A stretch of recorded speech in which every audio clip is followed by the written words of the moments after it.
বলে স্বামীর বাড়ির ভাতের বড় দাম। আমি কথা বলবো, কথা সত্য, তবে একটা কথা অ্যাড করতে হবে।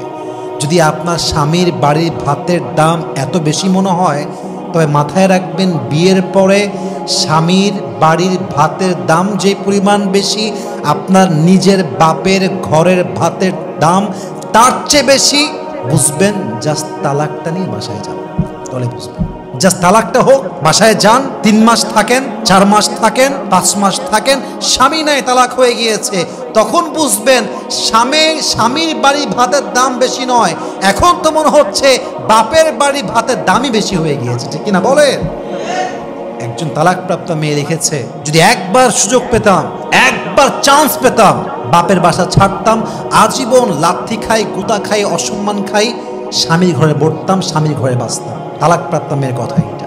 অতএব মাথায় রাখতে হবে, যদি স্বামীর অবদান স্বীকার করতে না পারেন, স্বামী খাওয়াচ্ছে, স্বামী পড়াচ্ছে, যা হোক, তা বাসায় রাখছে তো, যাই হোক কারেন্ট বিল দিচ্ছে তো, যাই হোক খাওয়াচ্ছে তো, নুন পান্তা ভাত যাই হোক খাওয়াচ্ছে তো, স্যাক্রিফাইস স্বীকার করেন যে স্বামী আপনি যা করছেন enough, it's enough for me, আলহামদুলিল্লাহ, উই আর সো হ্যাপি, আমরা খুশি আছি।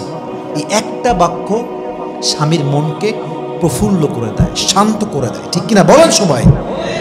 স্বামীর যে পরিবার, বাবা মা, তার ভাই, তার বোন, সবাইকে রেসপেক্ট দেয়, সম্মান করে।